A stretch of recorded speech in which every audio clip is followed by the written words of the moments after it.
Hello and welcome to the Carabao Podcast post-match reaction.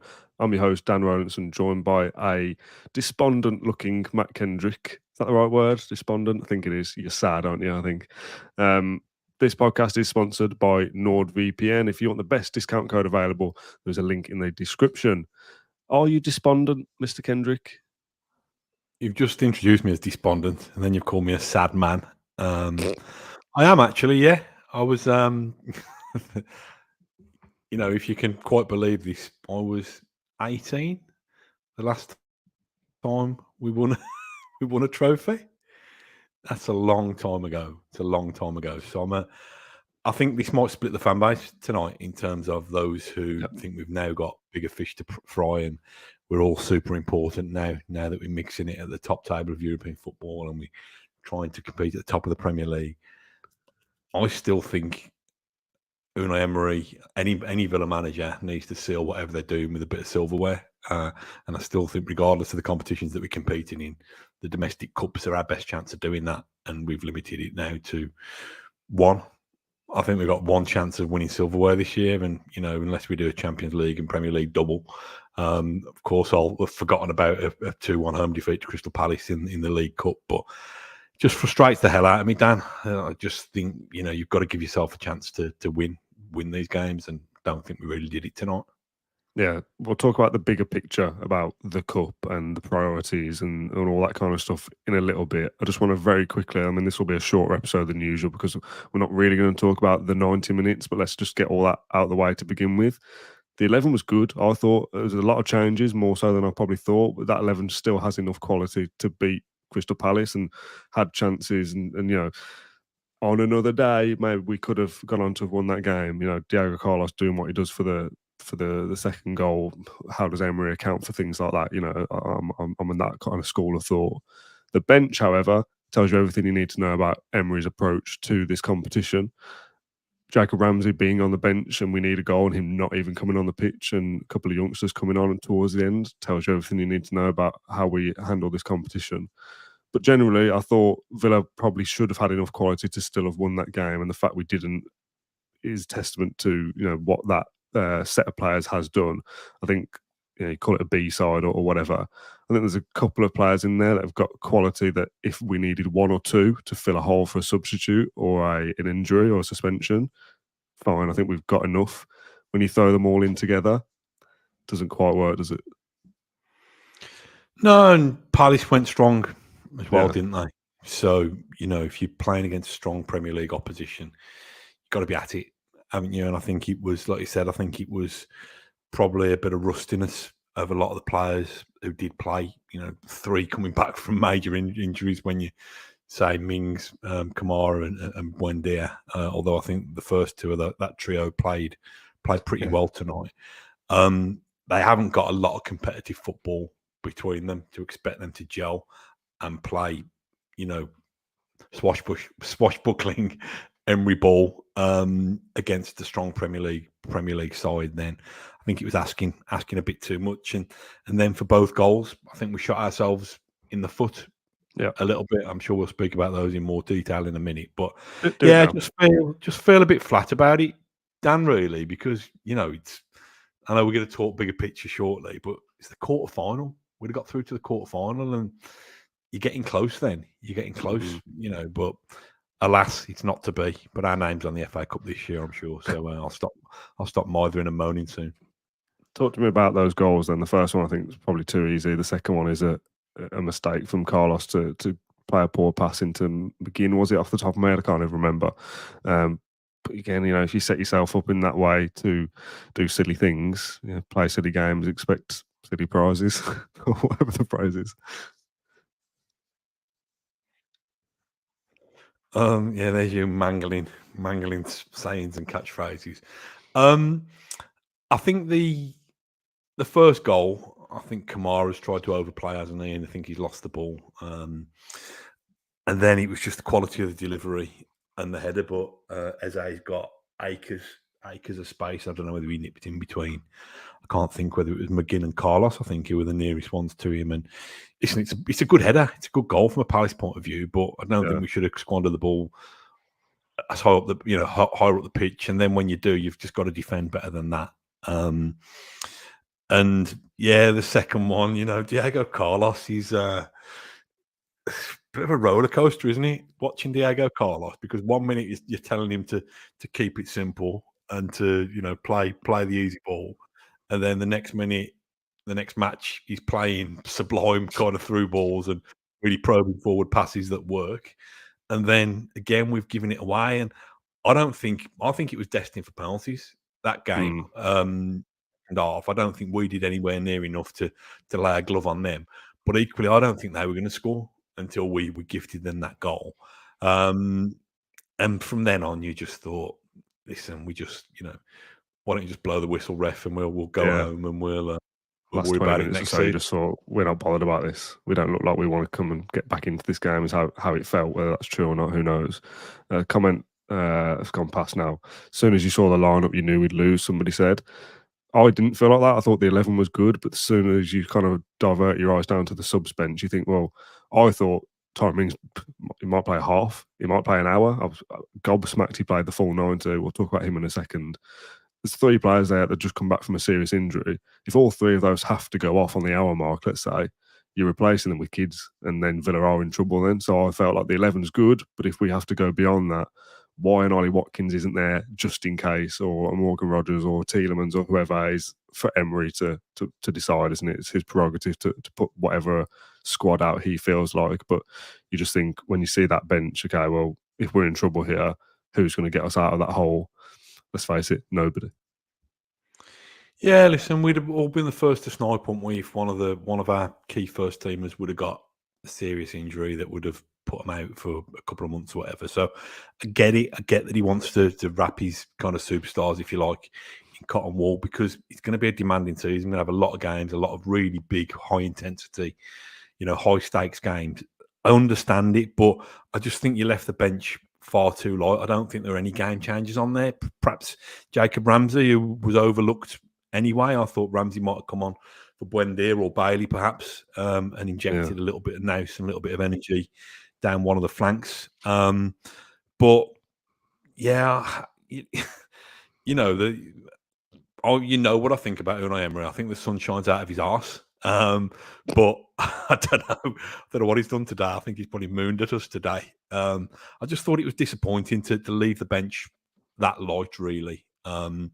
Because as soon as that second goal went in, it was game over, and it shouldn't be like that at home to Crystal Palace. Yeah. We always back. We've said this so many times, Dan, that conceding a goal or falling behind under Emery is only a minor inconvenience. It's not a game-ending moment, but it felt like it today because I don't know, just a couple of people, Well, yeah, like an Ollie Watkins, and you say to him, look, if we're 2-0 up in this game and we're winning, there's absolutely, you're not coming off. Like, you are just there to sit there and literally warm the bench. You will not play a second, but just in case we need you, you can do 20 minutes, you can do 15 minutes, just to kind of give them a bit of a run around, something different, just a different option. Like, John Duran plays in a very different way to Ollie Watkins, and this is not a criticism of John Duran, but he doesn't stretch the defence in the same way that Watkins does. He doesn't pull players out of position in the way that Watkins does. Watkins is pivotal to the way we play, and we've said that a million times as well. But just having that different option to change, it could have possibly changed the outcome that we've seen tonight. Possibly not, and that's something we're not going to know. Comment from Will, something I wanted to touch on. You kind of mentioned it just. Palace have won the game, obviously, but lost Wharton and Eza to injury. If the roles reverse, then we've won the game, but who's our equivalent of those? Tielemans and Morgan Rogers get injured. They might only miss one game, Wharton, Eza, whatever. We'd been doing exactly what you said. Why have we played such a strong team? Yes, we've got through, but we've lost Tielemans for X amount of time. And it feels like one of those weird games where unless you win without any jeopardy at all, nobody really wins. And this is what we spoke about in the Q&A or the video we did yesterday. You kind of need to get through these early rounds by accident. Like, you just play, nobody gets injured, you don't exert yourself, you don't lose the following Premier League game because you put so much into it, and you just get through and you kind of stumble your way to a quarter-final or a semi-final even. You now kind of feel the opposite is true, that our season does not rest on Spurs at the weekend. But you feel like you kind of have to win at the weekend now, don't you, to justify losing the midweek game? I do, anyway. Yeah. Listen, it's one of those where if we don't win at Spurs, it's not the end of the world. You know, we're still going to go and win enough Premier League matches to be really competitive. Probably finishing the European places, have a chance of finishing top four again. I don't know. Perhaps I don't want to sound like a sport brat, but I hate that it has to be kind of either or. Do you know what I mean? I'm harking back to the last time we won it, 1996, 28, 29 years ago now, and that season. And I know we didn't have the Champions League to compete in, but finished fourth in the Premier League. We won the League Cup and we got to the semi-final of the FA Cup. And you know, I know priorities change, but it just frustrates the hell out of me that our chance of actually winning something, having something tangible, having some silverware in our trophy cabinet, that always goes to the back of the queue. And listen, that's probably me just hating on modern football, but I wasn't hating on it a month ago when John Duran's pinged one past Manuel Neuer in the Champions League against Bayern Munich. And you know, I think I said that night that was the best night I've ever had at Villa Park, but it wasn't the best night I've ever had as a Villa fan. My best nights as a Villa fan were when we won the League Cup twice at Wembley. So I am very much kind of playing it in typecast as the grizzly, grumpy old man who's bemoaning the state of the modern game. And I don't want this to take away from the fact of how much I love Unai Emery and what he's done to our football club. But equally, I think by leaving our bench so shallow tonight, I think he deserves to be criticised. Because I don't think that's given us a chance of getting through to a quarter final of one of the two domestic cup competitions that we've got a chance of winning. Okay, let's do the man of the match. Sponsored by NordVPN, it's the Man of the Match award, and I will accept two choices if you cannot narrow it down to one. I think there's a pretty obvious contender, but I think there's probably two actually in my head. That always cheers me up, even when I'm in a miserable mood. That cheers me up. Your little voiceover. Thanks, I think I'm going to give it to the Boomeister General. To be honest, Yeah. I think you know he got caught out for the first goal, but actually after that he made up for it with the way he won the ball back and released Bailey for the equalising goal. He made that goal. Yeah, I thought that was class. And there was another time where I can't remember who the tackle's on, but he's done a proper kind of old school retrieving tackle where he's gone in and hooked his leg around and emerged with the ball. You know, it encouraged me to know that tackling like that does still exist. And I just thought, you know, second half, I don't think anybody was really, really that good. I thought it just fizzled out a little bit, but I thought Kamara well, actually, yeah, crikey, you know, he's pretty good, isn't he? Yeah, we've been spoilt by the way Yuri Tielemans has played, albeit a very different player.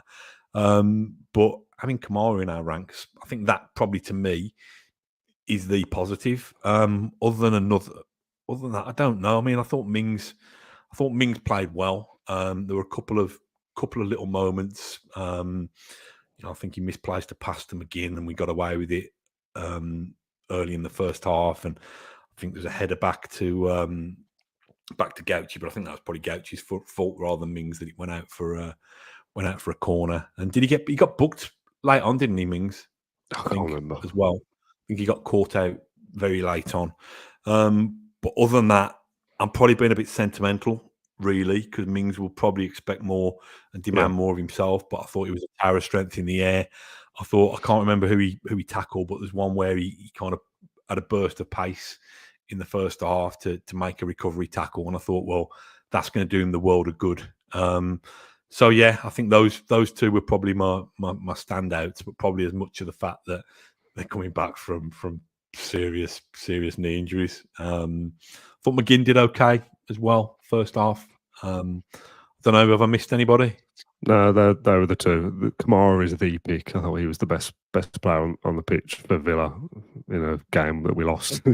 How much can you say about it? But to come back from the injury he's had and kind of look like he's barely been away, very little bit of rustiness, but really that moment of breaking up the play and then playing the ball through to Bailey for the goal was that made the goal. It was the assist, wasn't it, for Bailey to Duran? So yeah, Kamara, the pre-assist to go absolute utter woke nonsense. Yeah, plays really well. And Mings is kind of the secondary one, the sentimental one. Amazing to see him back. We said in the mini preview we did in the Q&A that, is he ready for a start? Not sure. If he played 20 minutes, I'd have been pretty happy just to see him eased back in. To play 90, I mean, he was flagging at the end and looked absolutely shattered. But to play the full 90 is some testament to him and what a moment. Doesn't have to play a 9 or a 10 out of 10 for me to give him a man of the match. I'm not giving him the man of the match, but to recognise him, to do what he's done, plays first start since Newcastle away 400 odd days ago, and put in a relatively good performance, just with a bit of rustiness, of course, is really good. There was a stat, I think John posted it, of he won, AVFC Stato, I think, actually. He won the most aerial duels in a single game with 7, I think, since a previous player did 8, and that was also Tyrone Mings. So the fact that he's come back in and offered us something that we've really missed, and the previous player to do that level was himself, it's kind of like settled back into an old pair of slippers, wasn't it, for him, in terms of that performance?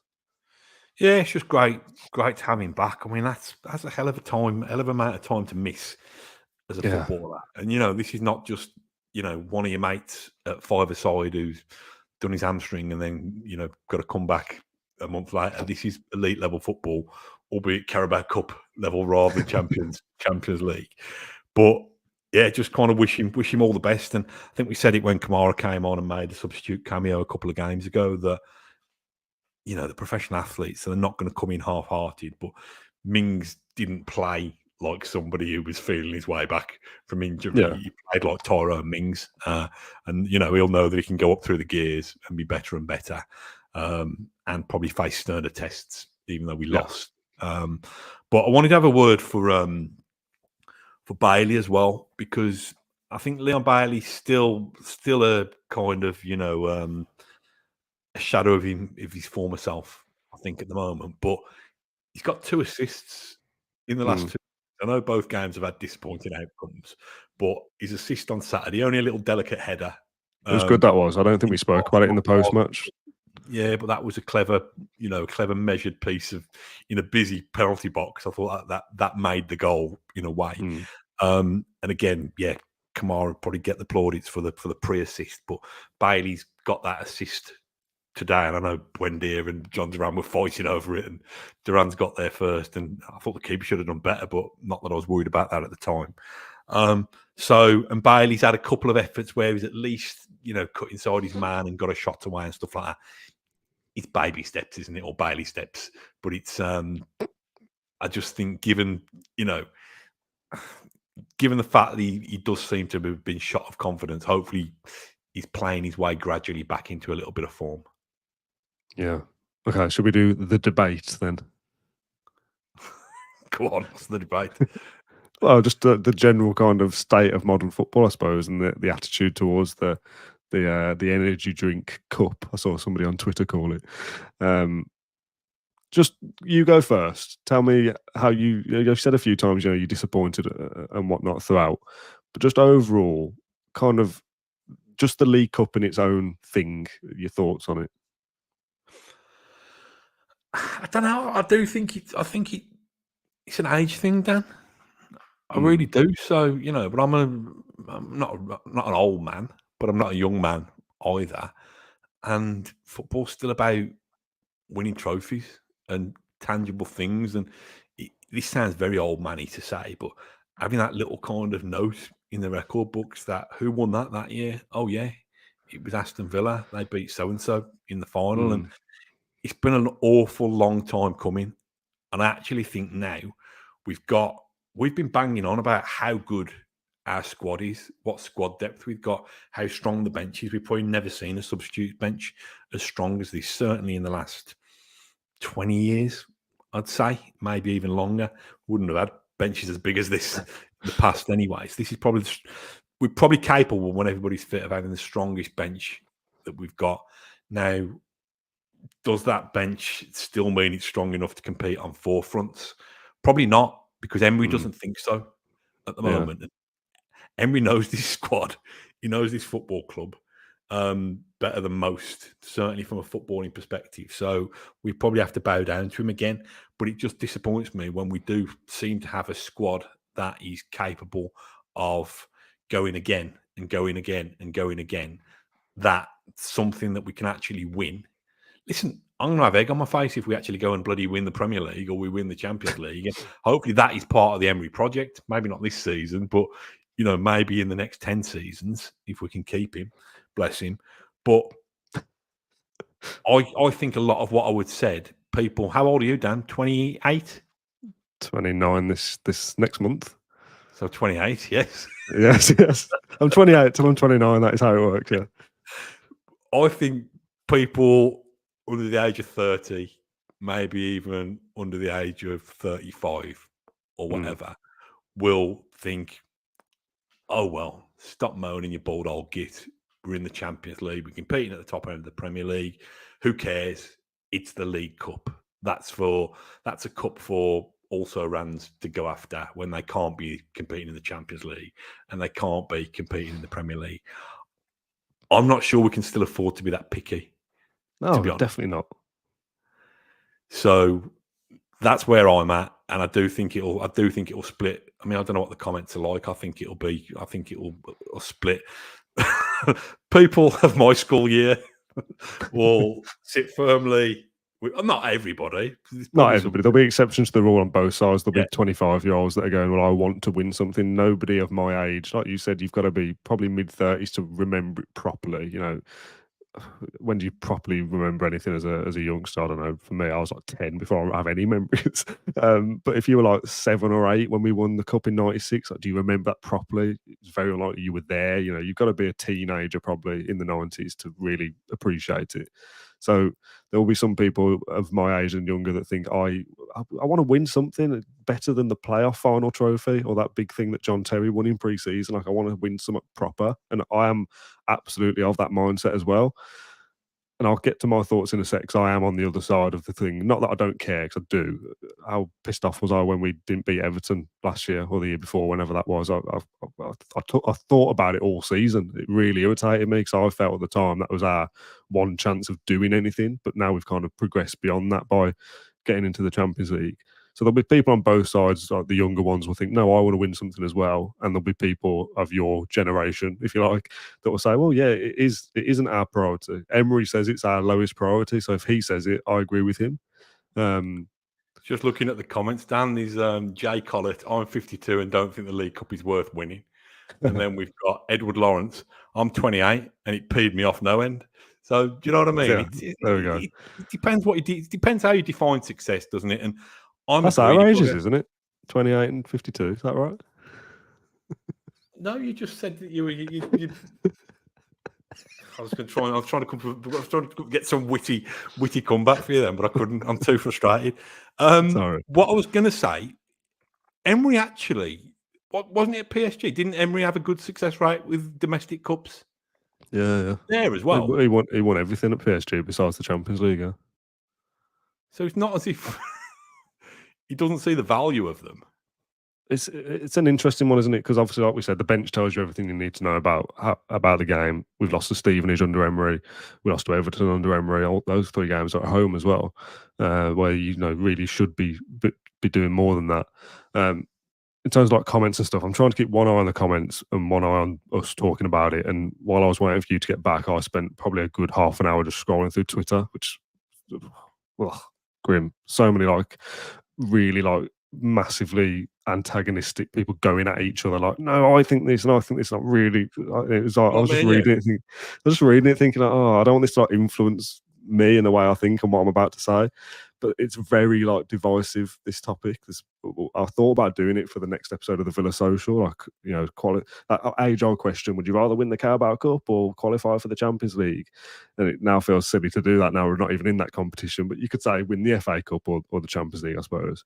And that is a thing. I like the thing of, why not both? I genuinely felt like we could have won a trophy and finished in the top 4. So let's not rule that out as an option in the future. But if it's one or the other, I am on the Champions League side. I think and I've spoken about this before. This isn't this. If anyone listens to the podcast regularly, this shouldn't be new information. But I'm of the mindset of like, if we're consistently in the Champions League over the next 5 or 6 years, more opportunities will come to win a domestic trophy regularly, and it not be a flash in the pan that we win one and then nothing again for another 30 years. It'll be, if we're a good side that is consistently at the top end of the Premier League, we might win 3 or 4 Carabao Cups in 5 or 6 years because you're consistently just one of the best teams in the league. So you've got a chance every single year. That's where I kind of want us to get to. And obviously there's no kind of guarantee that if you're always around the top 4, you're always going to win trophies. Of course not, but it's more likely because you can attract better players and so on and so forth. I saw a tweet from somebody, and I again don't have it in front of me, and I can't even remember the team specifically, so this is going to be a difficult point to make. But they were like, since we've won something, Birmingham City, Wigan, Swansea potentially, and somebody else have won the Carabao Cup or won the League Cup since we have. They took it seriously and they won it. And I kind of thought, yeah, but where are they all now? Like, yeah, they won this one trophy since we have, but they're either in League One or the Championship and are nowhere to be seen and have done nothing since. Would they trade that for where Villa are, being a top 4 side, being top of the Champions League after the first few weeks? Like, we're in a brilliant position, and it's very easy in moments like tonight where it's very like angry and you feel bad about it all to go, I saw somebody tweet, this is the first time I've started to doubt Emery. It's like, hang on, let's all just take a big, deep breath for a second of where we are. Like, yes, his domestic record is questionable in the Cups, but where we've been over the last 2 years and where we are in the Premier League right now, where we are in Europe right now, what we may go on to do, I just feel like if you are up and around the top 4 consistently, trophies will come. It feels not inevitable, but you're always going to be around there. And I wouldn't trade that for winning one and then going, okay, that was pretty good, but we won't do anything else for 25 years. I know it doesn't work like that either, but that's kind of how I compartmentalise a defeat. Well, I think I get the debate completely, but I think there's a halfway house. I think there's a compromise. I think Morgan Rogers for 25 minutes off the bench today is not necessarily going to, I'm not saying that would definitely have won us the game. I think it would give us a better chance. Even Jacob Ramsey off the bench, who he saw fit to put on the bench, I think it would have given us a better chance. I don't think that means that the Champions League and the Premier League dream suddenly comes crashing down. I think that's something that's shrewd. That's something that says, I do take this seriously, because I think tonight he gave the impression that he doesn't take it seriously. Listen, and that's his prerogative. That's his prerogative, because probably his success of building this football club year on year does depend on being in the Champions League and getting that's the thing, to keep building. That's where we are. We are playing catch up to the people that we're directly in competition with at the moment, and that is something that the club has spoken about a lot in terms of having to increase our revenue to a certain level. The comment just scrolled past then saying no fan would trade a trophy for top 4. I would. As of right now, I think being in the top 4 is more important than winning one trophy, as I've just kind of gone on a little rant about the reason why. We have to build ourselves up to a certain level that we're not. We've been brilliant over the last 12 months, 18 months, and we've got to the Champions League, amazing. But I don't want it to be a one-time thing where we drop out of it. It might be Europa League, it might be Conference League, we're always kind of around there. I want to be at the top level consistently so you can bring in top players and eventually go on to win trophies at a canter where we win back-to-back League Cups and we win an FA Cup and we do win the Europa League or whatever it is. You don't get there by just having flash-in-the-pan moments. You have to be at the top, bringing in lots of money, recruiting smartly. Villa have got all those things, but they don't have the revenue yet. And being in the Champions League year on year will get us there eventually. And winning a trophy would be an amazing memory. Of course it would. But let's make amazing memories in the Champions League as well. This isn't all for nothing if we don't win a trophy. Under Emery, I mean, like his reign. If we don't win a trophy, but he's here for 5 years and we have some great Champions League nights and we get to a semi-final or we finish second in the Premier League, is all that for nothing because we didn't win one Carabao Cup? What about if you finish 6th this season and get knocked out in the third round of the FA Cup? How do we do in the Champions League? Say it again. How do we do in the Champions League? Oh, there we go. I've said before, I think top 6 is still good because I think we'd have a good chance in the Europa League with the new format of going far, and maybe that's your route back into the Champions League. But I think top 4 or 5, if that's enough to qualify this year, I think that has to be our number one priority. And as much as the Champions League nights are brilliant, and I want to go as far as that as possible. I want to win the Champions League, obviously, but you've got to be up in that top 4 or 5 consistently. Because all it takes is one season of Chelsea to be good, Man United to be better next year, and then Villa are 7th and 8th, and all of a sudden, okay, what have we got to play for? 2 domestic trophies each year. I want to be better than that. Yeah, it depends how, like I say, it comes back to depending on how you define success. If you want to be one of the best four clubs in the country, or you want to be the best team in a competition. Simple as that, isn't it? Yeah. To me, the best is being the best at something, not being the 4th best at something. But do you need to be the best to win a cup competition? You need to be the best in that particular cup because you need to have taken it seriously and won every game and beaten every opponent that comes across your path. Therefore, ergo, you are the best in that competition. Doesn't mean you're the best football club on earth. So it just means you're the one who had the best strategy to win that football competition that year. But listen, look. Well, potentially, yeah, but I just think in terms of like judging the side, you'd say, well, we've had a good bit of luck. We had a good draw and we won 7 games to win a trophy. I think being consistent over the course of 38 is a sign of being a better side. Anyway, what I did want to say was I've mentioned Mings and Kamara. I thought Buendia struggled tonight. I think he's the one of the 3, the kind of the ACL trio. It feels like it's hit him the hardest. I don't think he got much protection from the ref, but I do think he kind of fell into the old habit of perhaps holding on to the ball too much or trying to be on the half turn all the time, which is not the worst criticism in the world, but rather than releasing it and getting us moving that way. But again, you know, maybe looking for positives out of tonight, we've got a lot more football into those 3 players. Even Buendia will hopefully feel the benefit of being involved in that game. I tell you what I wanted to mention. Did you see when John McGinn got a whack in the balls within about 30 seconds of the game kicking off? No, because I missed the start. It did amuse me. I was going to describe tonight's result as being like a whack in being like a kick in the balls, but yeah, Aston Villa's names. No, we're no longer in the bag, are we? So to speak. Probably forcing that analogy a bit too much.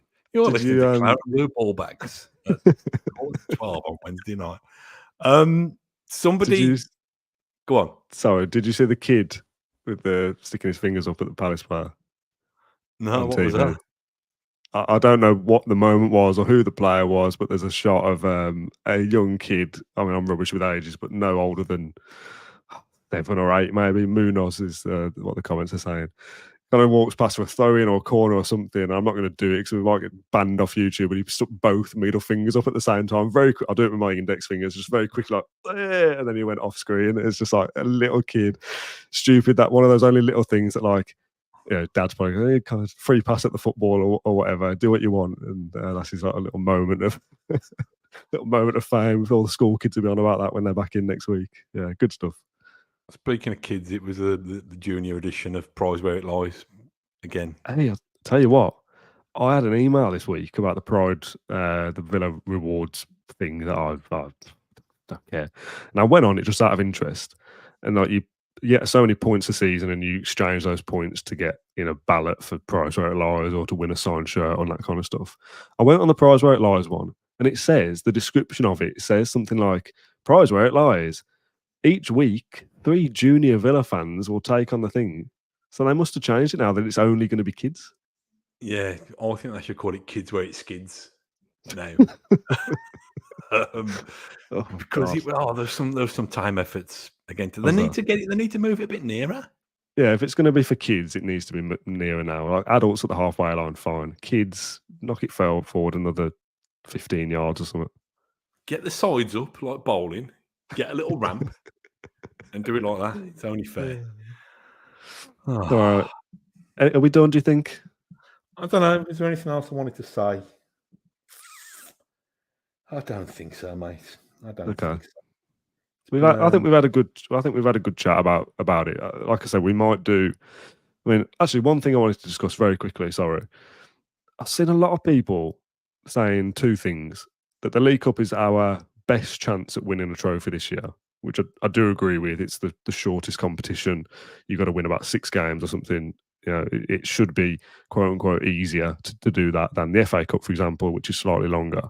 But John made a point in our pre-season preview. I think we did predictions, didn't we, for the cup competitions? I don't know what we said for the Carabao Cup off the top of my head. I think I went early actually, but he flipped his and said, "Well, I actually think we'll do better in the FA Cup because it's further into the season. Villa will hopefully have got better by then, and maybe if we are out of the Champions League, our fixture list will be less congested, and we can give the FA Cup a good go." Which to me, yeah, that might actually make sense. Like the next round of this Carabao Cup game would have been sandwiched in December, where I think we've already got 8 games or 7 games. Like it feels easier to kind of, yes, you've got more games in the FA Cup, but it's further away, so you can maybe prioritise things differently. I've also seen people saying like, "Oh well, that's it, another trophyless season. That was our only chance at winning a trophy. Why have we just written off the FA Cup? Have we been disqualified and I'm not aware of it? Like we can still win the FA Cup, can we not?" I think you need to ask the manager that question. Really, I think. Listen, I'm going to go over old ground here. I think Emery has been a breath of fresh air. I think he's the best manager that we've arguably ever had. Certainly that we've had in my lifetime. But I still do think that gets rubber stamped by silverware. I really do. You know, I know football's changed, but I still think you need something tangible to show for it.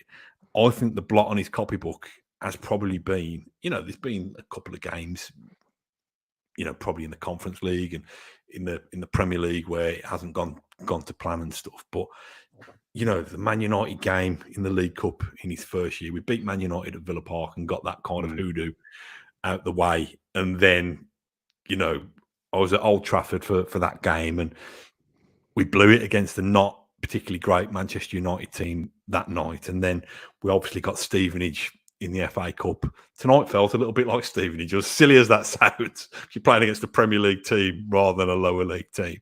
So the first season wasn't great in the cup competitions, but he got us into Europe. So fair play from the jaws of relegation. Then last season was, I think it was Everton, wasn't it? That Everton game was a shocker. And then Chelsea, I think, came and did us at Villa Park. I don't know. I think he kind of pays lip service to it, but I don't mind it, Dan. I don't mind it, but I don't want us to pretend that we're important and then us not treat them as important. Really, I know managers can't come out. I know managers can't come out and say, "No, we're going to sack it off. We're not interested in it." But I just think it's. Listen, I'm going over old ground anyway. I'm just going to. No, I know what you're saying. To say like we want to win a trophy and then put that bench out. Well, you don't really want to win it, do you? Because if you did, you'd go stronger than that. I think, to be brutally honest, don't get this twisted. I'm not slating Emery. I don't think he should be sacked or anything stupid. But his attitude towards we want to win a trophy, well, maybe he's talking about the Premier League or the Champions League, and he should say that if that's what he means. I've seen a lot of people saying things like, if we're going to treat it like an under-23s game or a training session, let's price it like that as a club as well, and let's let fans know what they're in for. You know, we're told we want to go and win it, we're going to go strong. We charge X amount for it, and then we play like that, and you get why people are frustrated and disappointed with what they've seen. Somebody in the comments is talking about the prize money, and this goes back to what we said before about, you know, this is the state of modern football now. But I think, and I don't know the exact figures, Villa own more from one single Champions League match win. The young boys, I think we got €2 million or thereabouts. The entire Carabao Cup run earns you less than that. So from a club's perspective on purely revenue, it doesn't pay literally to win the Carabao Cup. You're better off focusing on one individual Champions League game from a money perspective. Yeah, let's get an open top buzz then, and let's just drive around the ball ring and just throw notes to us all. You know, if that's what we're judging us against now. Yeah. Okay. Yeah, that's fine. I'm a miserable old git. No, I'm happy to debate either way. Look, trust me, I'm annoyed that we've not gone far in a cup competition. Do you remember how fuming I was for Everton last year? If we'd have got to the final, would you have gone? Would I have gone to? Of course, I'd have gone to the final.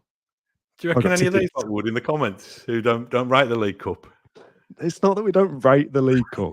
Don't get I'm it only twisted. joking, I was winding you up. Don't get it twisted. I saw a little bit of Neil's for the Love of Paul McGrath's podcast before I started, and he said something like, "No trophy is beneath us," and I absolutely agree. Like, how can we be picky when we've not won anything for nearly 30 years? But I get the different attitudes about revenue and that kind of stuff as well. But obviously, it's not all about that. You want to win something, but I just feel like, as I've said, getting higher up in the Premier League is our short-term ambition to turn that into, right, start of a new season in 3 years' time. Yes, we're going to be around the top 4 or 5, but we can go big and try and win the FA Cup this year because we've got better players to do it. And we are, yeah, I've done it. I've said what I want. I said what I said. Oh, we done? Yeah, we're done. We might still do an episode about this for the Villa Social with different viewpoints, and we'll twist it and say, would you rather win the FA Cup or the Champions League qualification? For this episode, though, get involved in the comments when we go off air. Scroll down, leave your thoughts down there as well. I'm sure it'll be a lively debate. As I've seen on social media, it's very kind of in your face, antagonistic, one way or the other, and it's split people, and that's absolutely fair enough. There's no judgment, no right or wrong answer, whichever side of the argument you fall on. You're absolutely entitled to feel however you want about this football club. As John said yesterday, who am I to tell you, or who are we to tell you feel this way or feel that way? You've got your own brain, you use it however you like. You've got a bit of a brain, I think, Matthew Kendrick. Right, we'll call it a night there. Thank you for joining me, as always. A good chat. Thank you for watching or listening to this episode of the Claret and Blue podcast. We'll be back tomorrow with a special interview episode with Nigel Boyle of Line of Duty fame. Keep an eye out for that on the podcast feed or the YouTube channel. And then we'll be building up to a big must-win game against Spurs. Now we've been crashed out of the Carabao Cup on Friday. Yeah, you'd rather be a ratings winner than win an Oscar as well. Spoiler alert. So. All right, thanks for watching. Thanks for listening. We'll see you tomorrow.